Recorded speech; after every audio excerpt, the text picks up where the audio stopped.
stream it. Okay, the Hangout is live. The stream is now going as well. Hey, everybody! 336! There it goes. Yep. Okay, good. Yep, Twitch says you're live. Yep, we're Wait, all does good that to mean go. we're live? Wait. Yep, we're live. This is OotiniCast episode 336. This is the raw version of the show, which will then be edited for the podcast release tomorrow. And, all right. So we're going to get going here in just a minute. We've got Marcus and Dekion and Fiona all coming back. And that helps me out a lot, so I appreciate them being here because Tio is not available. He will be on the next episode, though. And by then, well, he's actually traveling now. So he had his end of class stuff, and then now he's actually traveling with his family. But he should be back for next episode, no problem. So we'll go with that.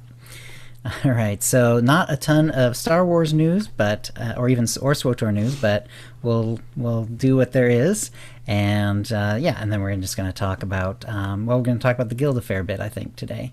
And let me get going here, and we'll actually get the show rolling. So going in 5.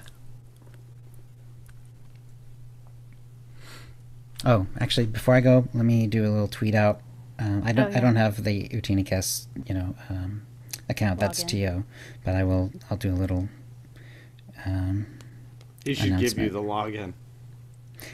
I used to have it once upon a time, and then I think the password changed.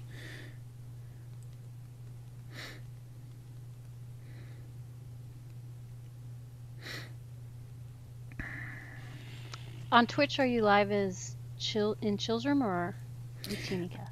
It's OotiniCast, and I am rehosting it on Chill's Room. Okay, I don't see it anywhere.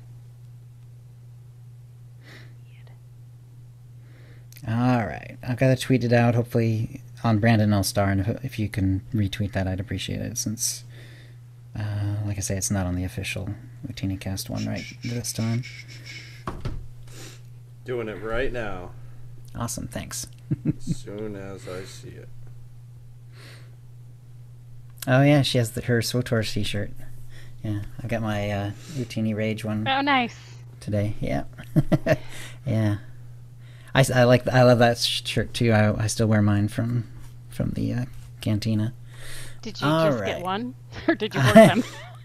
Yeah, no, I didn't hoard them. I just have the one. Oh, I think Declan has one too, but I think that one's kind of buried. I haven't seen him wear it for a while. Yeah. All right. Hey, Iron Spider. All right, we'll get going. Now we'll get going in 5. I'm going to take a little water.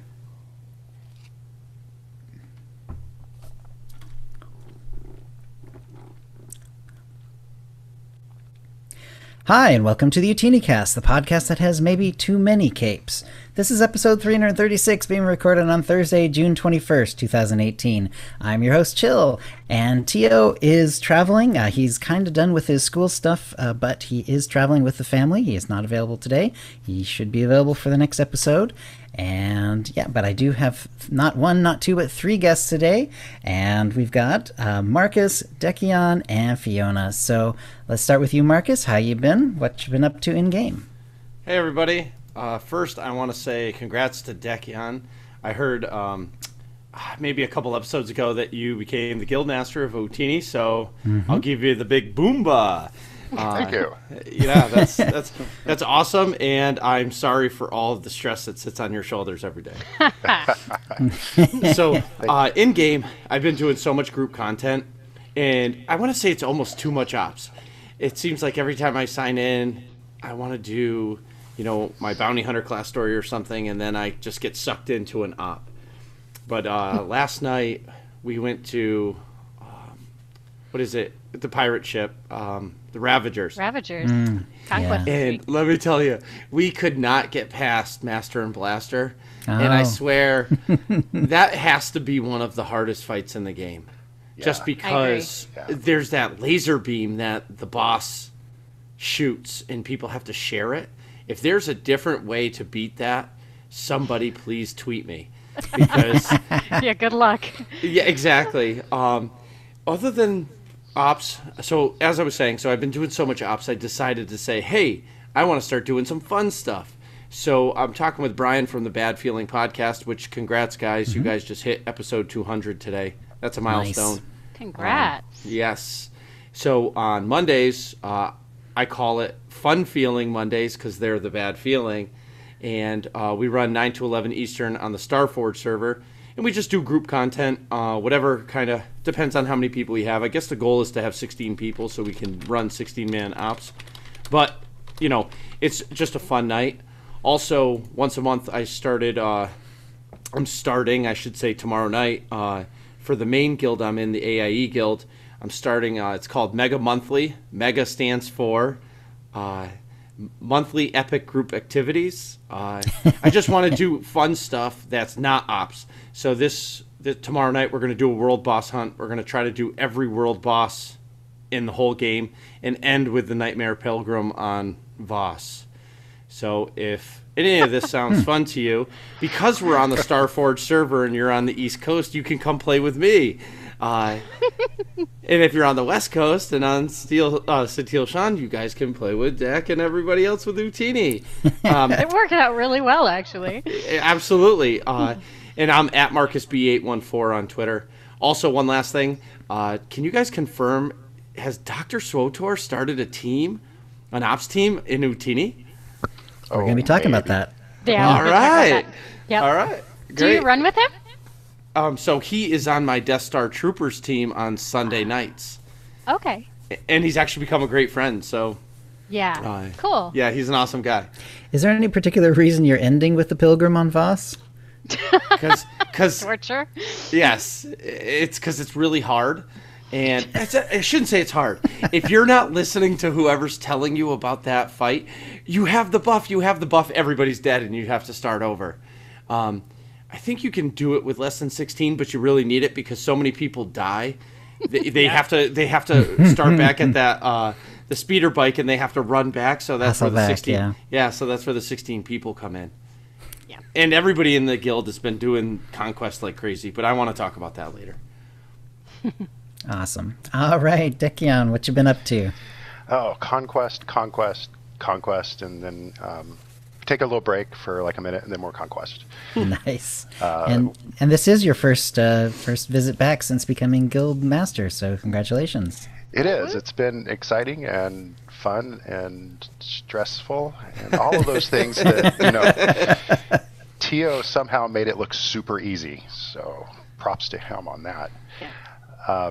Right now, we are focusing on conquest. We're alternating between our Republic side guild, the Utini Knights, and our Imperial side, the Utini Rage. This month is the Utini Rage, so most of our guildmates are running on the Rage side, and our Knights side is probably growing cobwebs. We've got a couple of people logging in, but if you do log in on Utini or Utini Knights, and nobody's there, it's because we're all over on the Imp side. We've started a new sort of competition. The top conquest earners in the guild each week actually get to use guild repair funds for the following week, which that's kind of cool. Yeah. And they also get a special guild rank during that week. Whoa. It's all very fancy. It is very fancy. Yes. You guys want to come over to the Starforge so I can get in on this?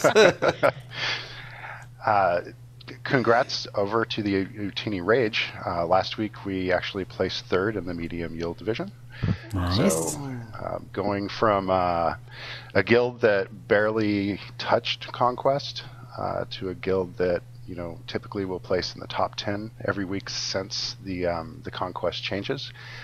Has been pretty exciting, and not only has it been exciting, it has really helped both guilds welcome back old players and welcome new players that just kind of see us shouting out on the fleet, hey, we're doing a world boss, we're doing heroics, we're doing an op, and we always try to say we're doing this for conquest points, and then they just end up joining the guild. So that's pretty cool. It's kind of funny that Marcus talked about the Nightmare Pilgrim.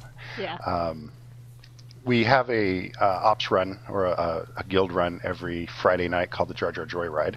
And What is it called? The Jar Jar Joyride.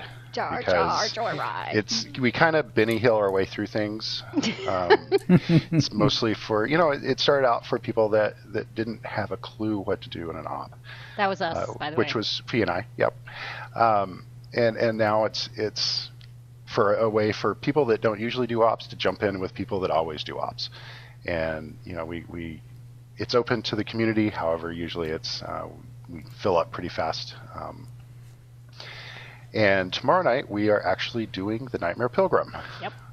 It will Yes. be the first time that we're going to try it during the Jar Jar. So if you are on the Satil Sean server, we usually group about between 7 and 8 Central Time.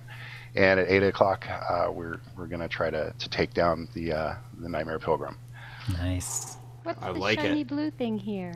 Click. Right? It's Dead. not a lore object on the side of that wall or that hill. Yeah. First time doing my class story, I did click it. I'm like, oh my god, lore Exactly. object. Yes. And you're dead. Yeah. Yeah. And Marcus, I'm not sure if you've seen it. I posted a link in the chat. That's a walkthrough for Nightmare Pilgrim during 5.0. So Oh, awesome. Looks very helpful. Kind of gives a breakdown of all of the mechanics.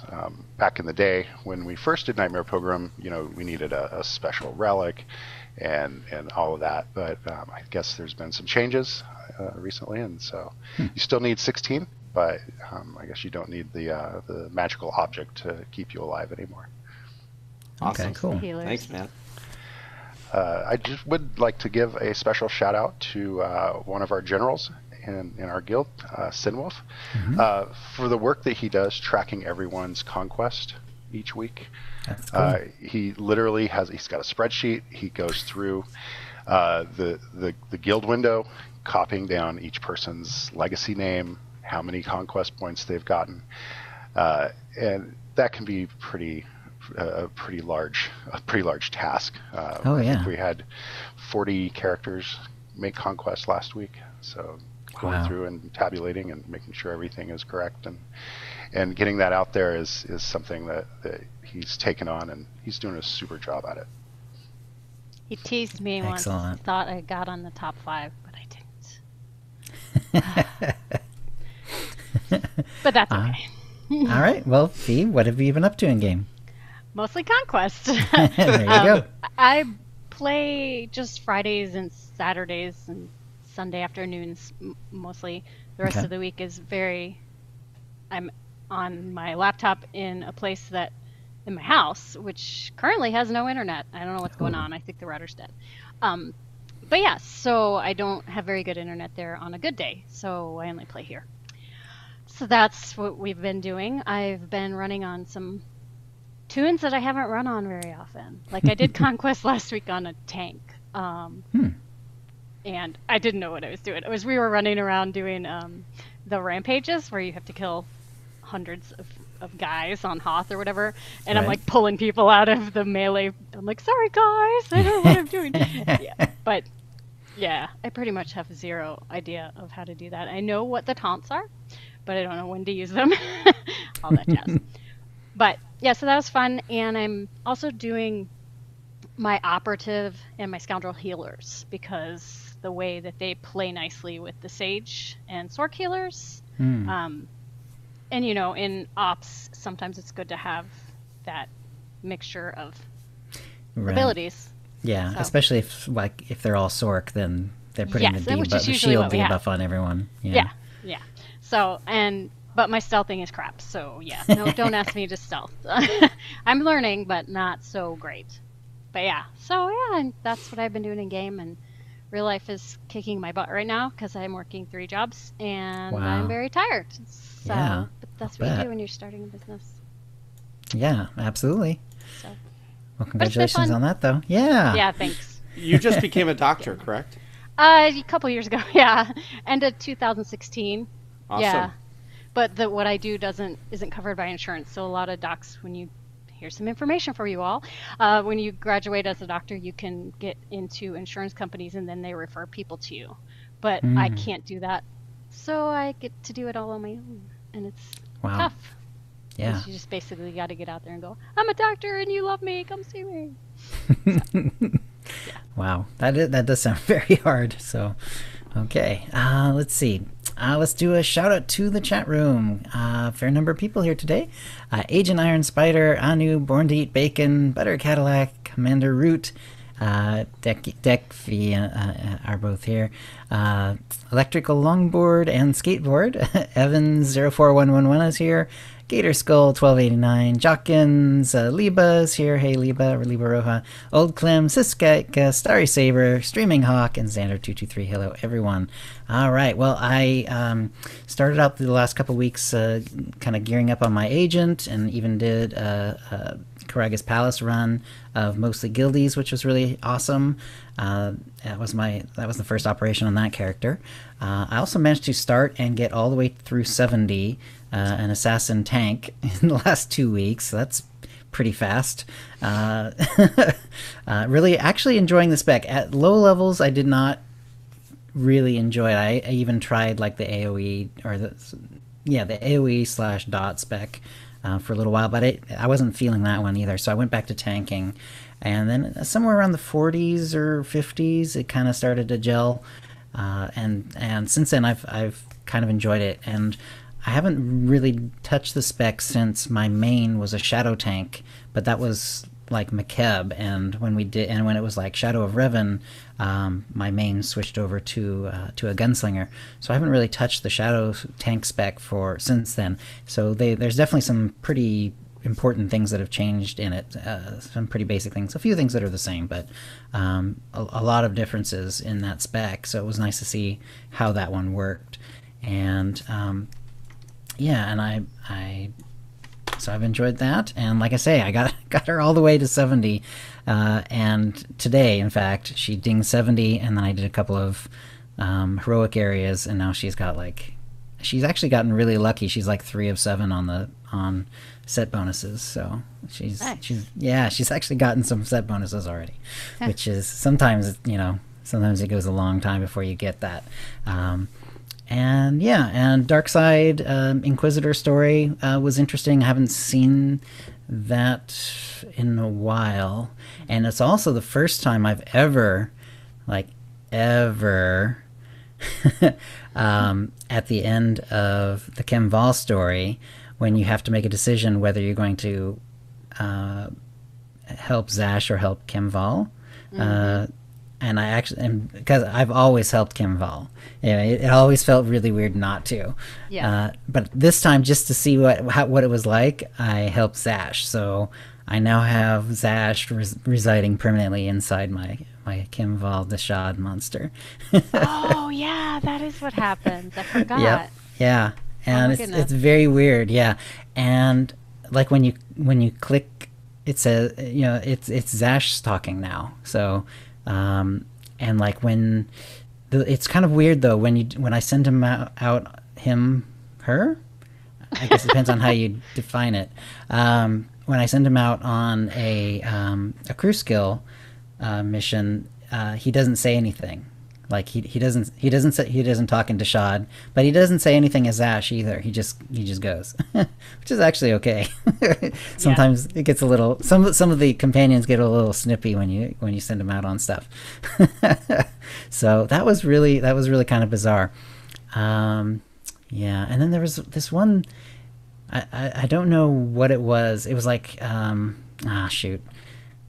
It was very bizarre because I think it was in somewhere around Rishi, and I noticed there was 2 shields that you could choose. Well, it was a shield or a focus, because for the class. And the weird thing was they weren't the same ability level. One was a 168 and one was a 180. What? And it's like, yeah, the tank one was like crap. If it was a 180, I would have taken it because it would have been an upgrade. And I saw the damage one first, and I saw, oh, okay, 180, that'll be an upgrade. And I hover over it, and the other the tank one's a 168. And it's that's like, so weird. Okay, I wonder if that's just A missed keystroke or something. Yeah, they something about when maybe when they upgraded and changed the things. It was so weird. Yeah, so I'm kind of digging it. It's kind of nice to get back to a spec that I've had some experience with in the past, but haven't seen for a while, and it works pretty well too. Did a few war zones as well and felt pretty strong in those, but that was pre-70, so we'll see. I'm not going to go back into war zones until I've got like a little bit slightly better gear, like maybe at least got my six piece bonus or something. Yeah, me neither. I'm not going to go back into war zones. End of sentence. I think it's bolstered. I think if you're not 242 gear, they'll make you 242 gear. Doesn't help me. Me neither. It's disastrous. Okay. I don't believe there are any tips of the week. If you did send one in, maybe Tio has that, but I didn't. It's not in our show notes, so I don't have access to it. If you did send them in, of course, Tio will put them up for next time. Send your if you have tips, send them to OotiniCast@gmail.com before the next show for a chance to win a Tonfon or M83R Droid pet code courtesy of BioWare and a new OotiniCast provided cartel market pack from the latest shipment. And so we're going to get to the holo feed, and essentially since the last episode, there's basically you look at like what the producers have been saying. It's like, hey Eric, we're near the end of June. What about new content this month? And this is the only note. As some others in the thread have highlighted, we tried to outline our schedule in the summer roadmap Keith put out here. There aren't any updates planned for June. In the roadmap, Keith highlighted the changes that are coming July through September, and I made quite a few forum posts in the PvP forum highlighting specifics which we talked about last show that are coming in 5.9.2. And soon, TM, we will be start talking about PTS for 5.9.2, so public test realm or public test server for 5.9.2. And trademark on the soon. Yep. So yeah, and so basically it's very quiet as far as SWTOR news goes. So I did do a little bit of searching around for a little bit of information on what's going on in Star Wars news.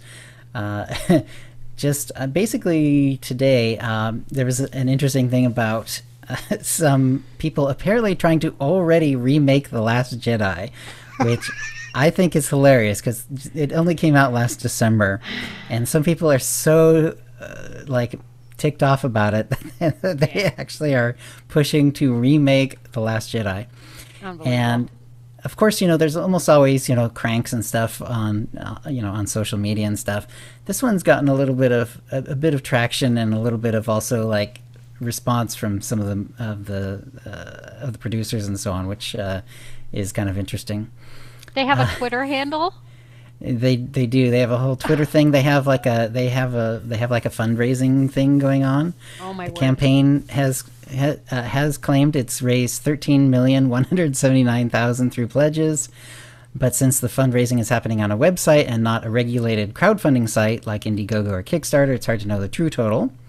Remake The Last Jedi did not immediately respond to a request for comment. Last Jedi director Rian Johnson, who received death threats over the movie from angry fans in April, reacted to the campaign on Thursday, which is today, with an amusing tweet that said, "Please, please, please, please, please actually happen. Please, please, please, please," with some prayer emoticons. So I think he actually thinks it would be hilarious, I think. It would be. That'd be amazing. And yes. Weird. And then Star Wars Aftermath author Chuck Wendig, and he's done a bunch of other stuff too, tweeted about the campaign on Thursday with many questions of his own. You now have over $6 million pledged, but on June 15th you ran a poll which got 15 people.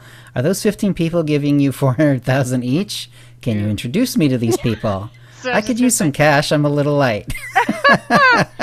Oh, that's awesome. And finally, actor Seth Rogen also chimed in on Thursday wanting to know more. I'm very confused confused as to what your goal is here, Rogan tweeted. You literally want to spend $200 million remaking The Last Jedi, and someone's giving you that money? I don't get it. How did you get investors without a script, or stars, or director, or the legal ability to make the movie? These have been important elements in the past. So many details. Yes, so... did any of you have that strong a negative reaction to Last Jedi? I loved it. Yeah, exactly.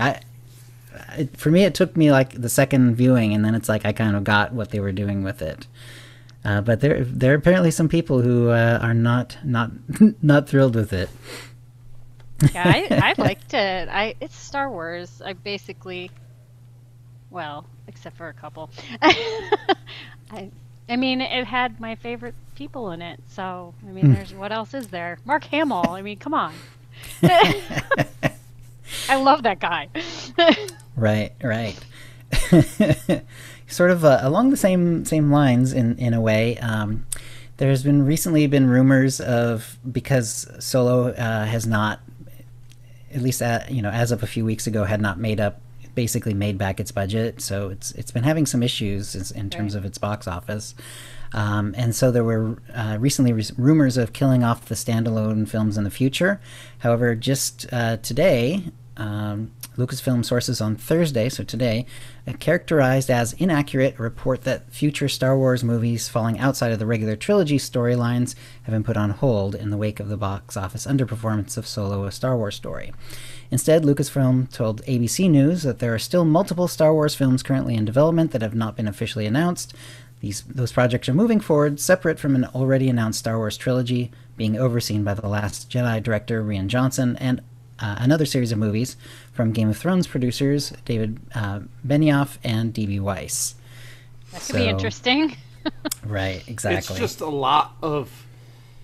It's just too much. I don't want to say too much because people are going to... It's a lot. So I think Solo didn't do well because they released a movie in December and then they released it 5 months later in May. People want a break. And if you get... and I understand you paid... $30 billion for this, whatever, or however much Disney paid for it. They want their money, and they're going to milk the cow for what it has, but slow down a little. Yeah, I agree. It's getting watered down. They're diluting it. And that's it. And by the time, and it's sad to say, by the time the Revan story comes, because we all know that's coming, by the time it comes, nobody's going to want to watch it because they're going to be like, it's just going to be another Star Wars movie. Right. I believe it. I agree with all of that simply because, it was, how many years between Return of the Jedi and The Phantom Menace? And because it took that long, people's hopes and dreams and expectations for a new Star Wars movie were at an all-time high. Well, now we've got one coming out every year, every 6 months, and there's just too much saturation. And you visit the toy aisle, and they still have Last Jedi stuff up. However, they need to move it out to make room for the Solo stuff. Right. You're right. So episode 9, which is going to be helmed by J.J. Abrams, and it has Daisy Ridley and John Boyega and so on, is going to be in December of 2019. So we do have a year and a half roughly.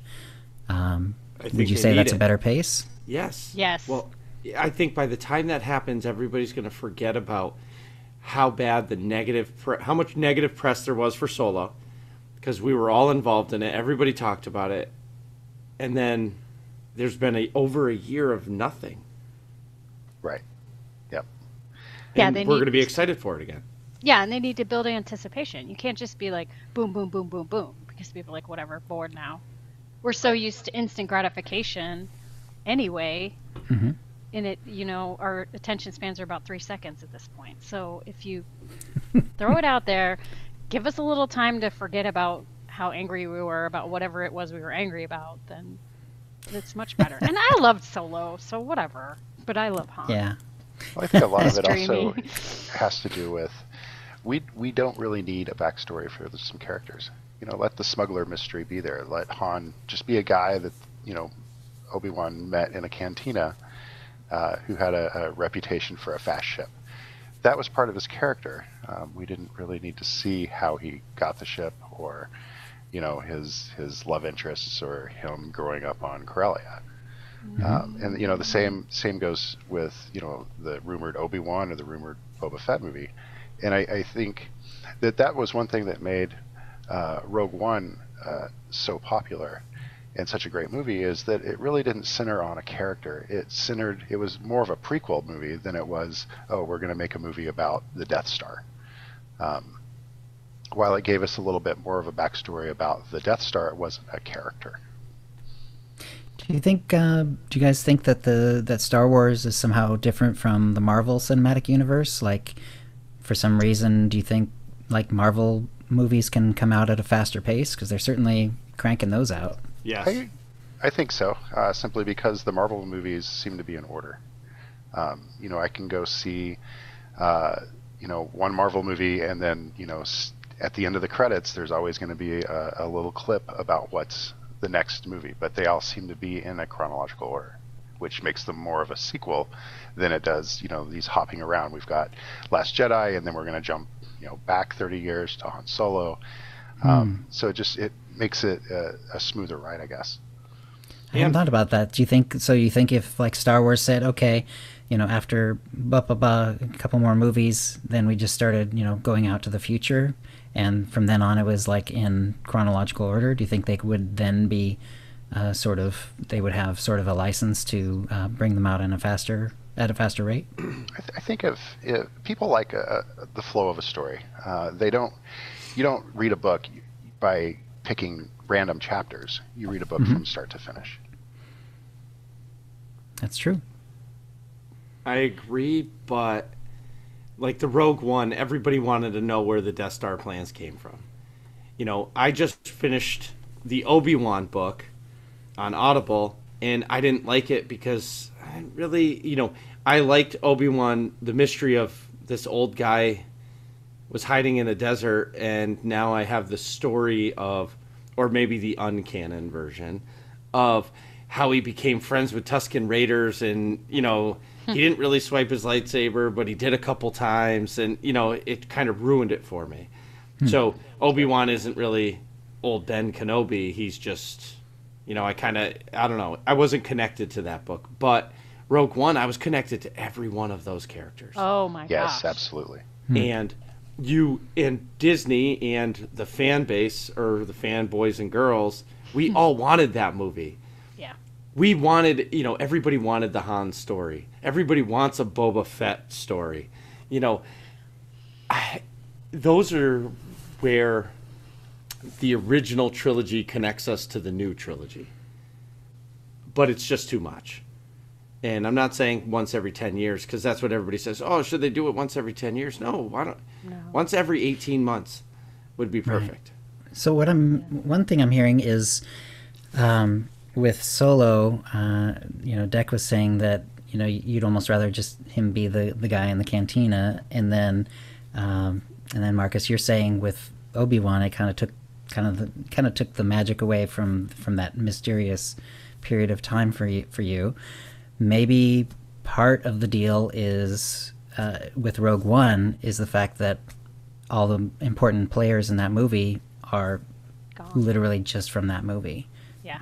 There's essentially, I mean, you can make an argument, Darth Vader shows up, Leia's a tiny bit there as well, and Tarkin, but basically all the characters that we get to know and have an important part to play in this movie are standalone for that movie, and maybe they could do better kind of going that way instead of trying to milk characters, that like Boba Fett that, quote unquote, everyone wants to see something about.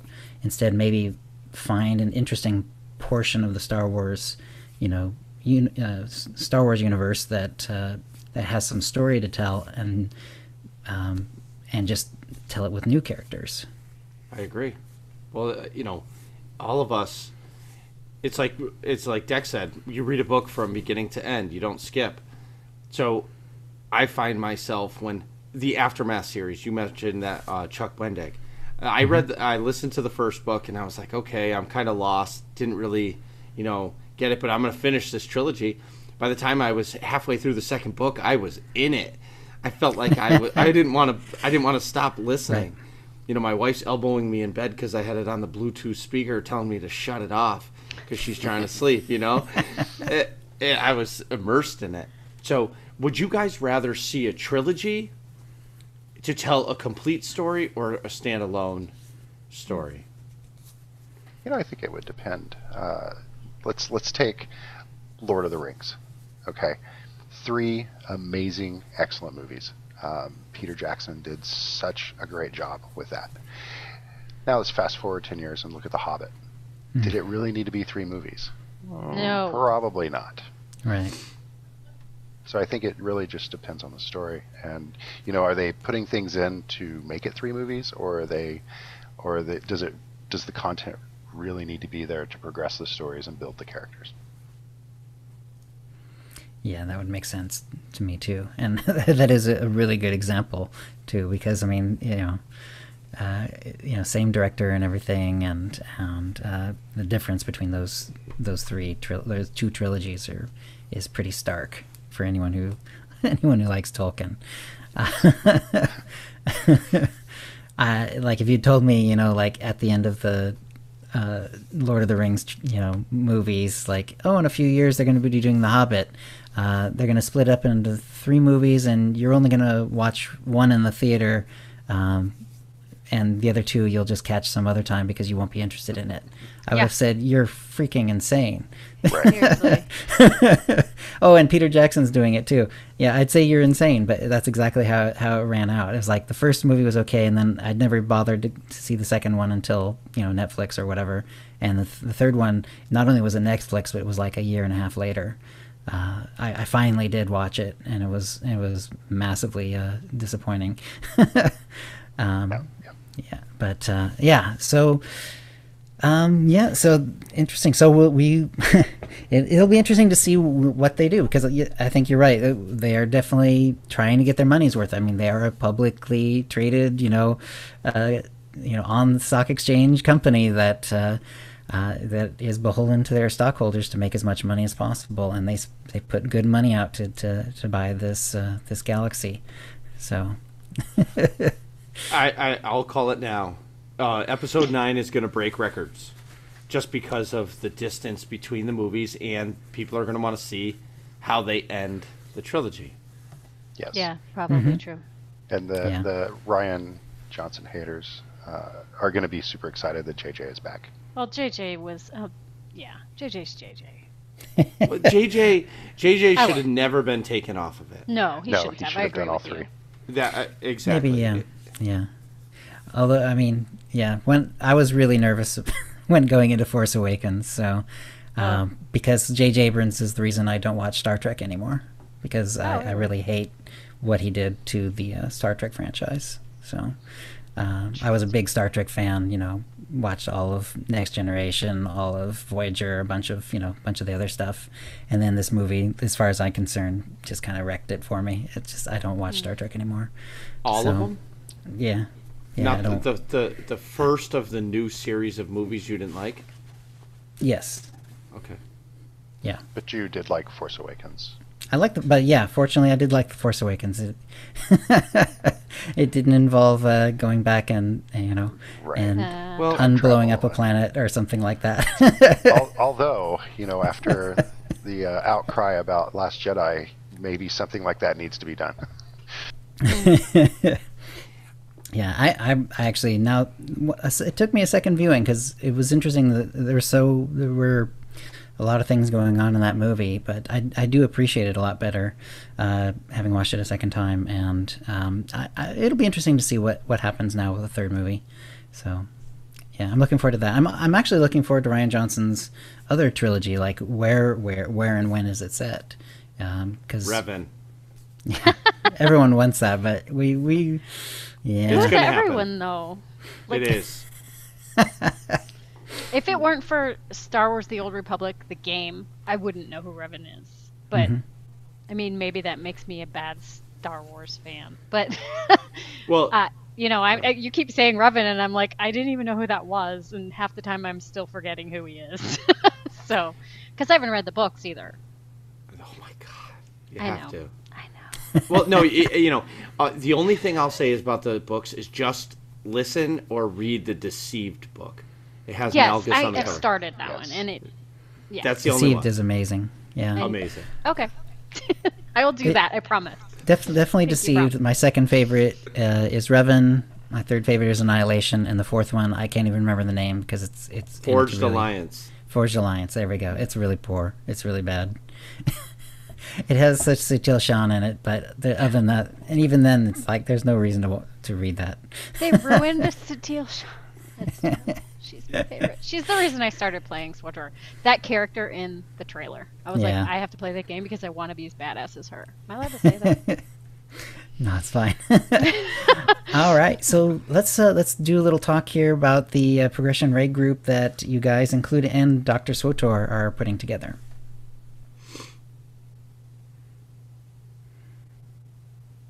I need you. You're muted. Oh, Fee's taking this.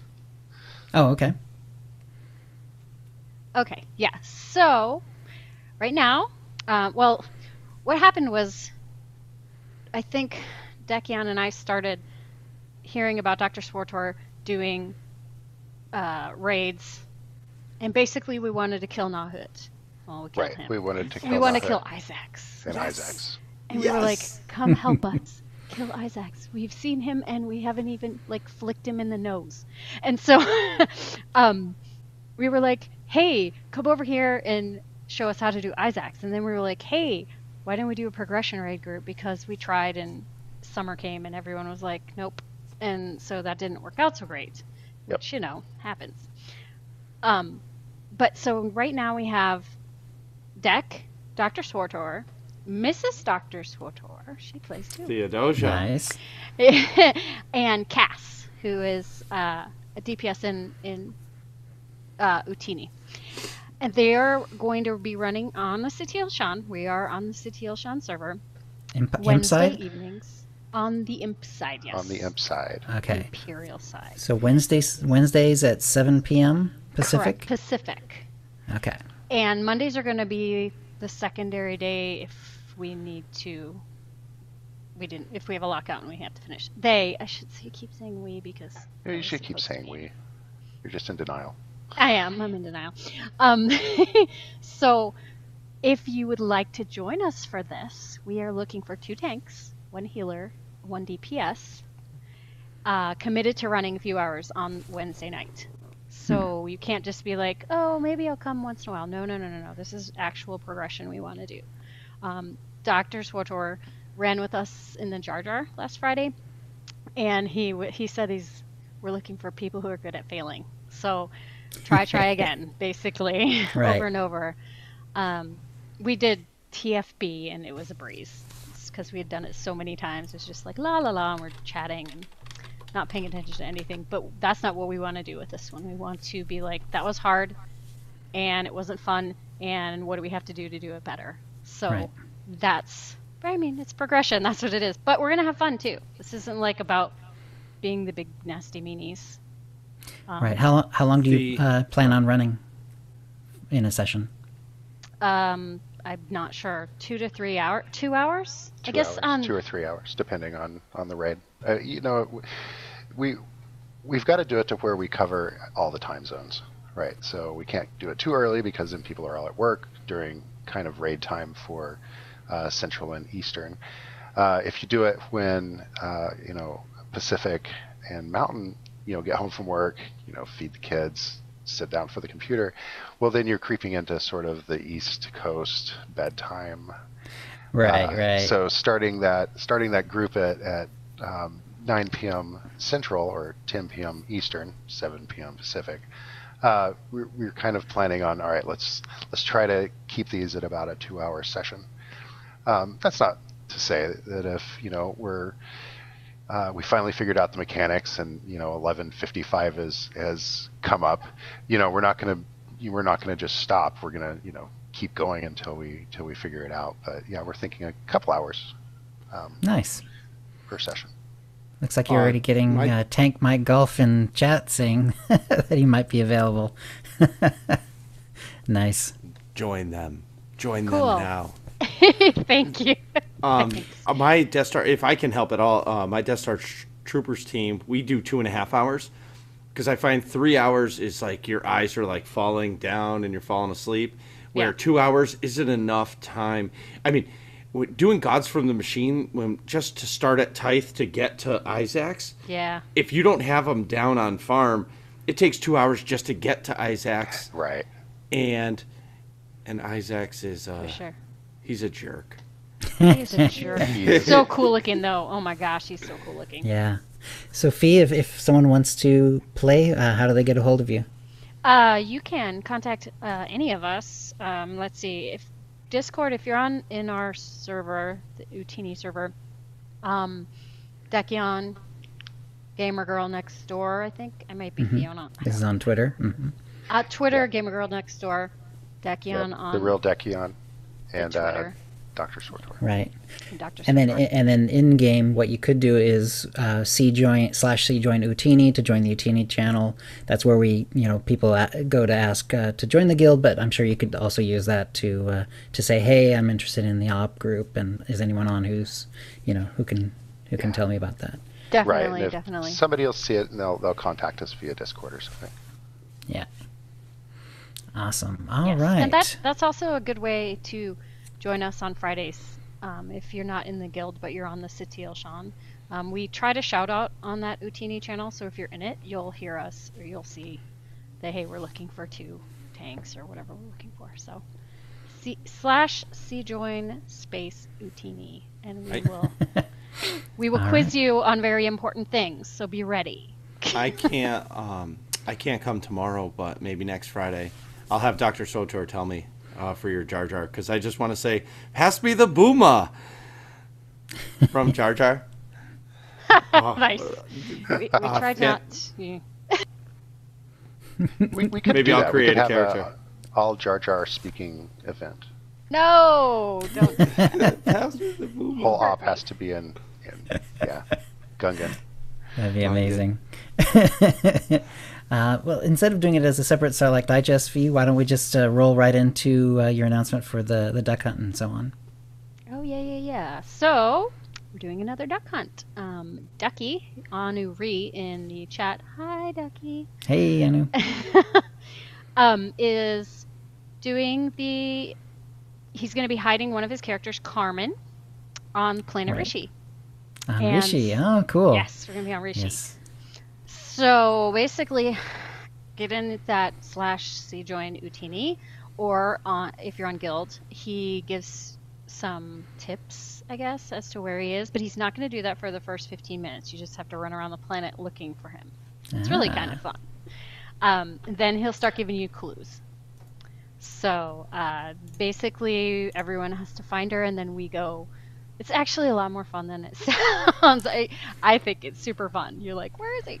It's like a treasure hunt, except at the end you find Ducky. Right. Which is why it's called the Carmen, Duck Hunt. named after Carmen Sandiego. Yes. See, putting it all together, Jill. So smart. So once we've found him, we start a new TD 500, which is a race. So we all get on mounts and we race around. And yeah, that's fun. It's very fun. So we're going to do the Rishi Maze run. And the good idea is to have one of your tunes that you have the map open on. But if you don't, you can still come. It's still fun. It's actually more challenging, so maybe more fun. But says the girl that won the last one without her map open. Yeah, that'd be me. That was hilarious. I'm like, that was fun. I don't usually win. I've won twice in all the times, so it's still fun. Anyway, there's going to be 2 classes because there are different speeder piloting speeds. Right. So you get put into two groups and you race kind of against each other. That being said, speeder piloting 3 beat the speeder piloting 5s with her map closed. So come anyway, even if you think you don't know what you're doing. Nice. You might just remember more about that map than you think. And then we're going to do the Rishi Datacrons, the treasure hunt. And that is the treasure hunt. So it's going to be a big shindig. Come and join us. Got to find those named critters. When is this? When is this? I didn't say that. Thank you for that prompt. Saturday, June 23rd. That's this Saturday at 6 p.m. Greenwich Mean Time? Really? I don't know what that means. Well, 6 p.m. Pacific, I think, and then it's Greenwich Mean Time is -5. Oh, thank you. That's 6 p.m. Central. That's server time. Oh, is that Central? Yeah, okay. That's our server time. Yeah. Okay. Central. Okay. 4 p.m. Thank you. Pacific. So yeah, and we are on Satil Shan, so that's where we're going to be doing this. So Saturday, June 23rd, 6 p.m. Central on the Satil Shan server. /C join Utini to join the channel or be in the guild, whichever you want, or both. /C join Utini and we'll let you in if you answer the questions correctly. His name is Chill, by the way. And Tio. Chill and Tio. That's a hint. Right. And Raising Arizona or The Rock or Conair. Right. Oh, and I do see a note that someone already has the 3 items for the Dirishi Datacron, so it will be really easy. Because once you have those 3 things, it's literally just clicking on something and then running over and clicking on something else. And there will be lots and lots of prizes to choose from for the winners. I believe first, second, maybe third. We have a large assortment of rare cartel market items, decorations, lots of fun stuff to pick from. Awesome. All right. Is there anything else we need to talk about? Apparently I didn't win. Agent Iron Spider says he won. I thought I beat you coming back. It doesn't matter. You did get a prize and I got a prize. I remember that. You got a cool mount. So. Everyone's a winner. Nice. Gosh. Okay, then, that's a show. If you'd like to play with us in the Utini Knights Guild on the Republic side of the Satil Shan server, or in our guild on the Empire side, do a /C join Utini to join the Utini channel. Then let us know you're a fan of the show. You can email questions and comments about the show to OotiniCast@gmail.com. Follow us on Twitter using @OotiniCast. You can find contact details for all of us on our website, OotiniCast.com, which includes how to subscribe using iTunes, Stitcher, and the rest. We record the show live semi-bi-weekly on Thursdays at 4 p.m. Pacific, usually. Go to OotiniCast.com/live to find out how to join in. Our theme song is Doomsday by Jean-Paul Zogby. And thank you to the chat room, and thank you to Marcus, Dekion, and Fee. Thank you. Thanks, everyone. Thank you. It's great to meet you, Marcus. Great meeting you guys. Virtually. Yeah. And we'll see you next time. All right, everyone. everyone keep recording for now. I'm going to stop the recording. Tio should be back next time. Have a good one. Stopping the stream and stopping the hang.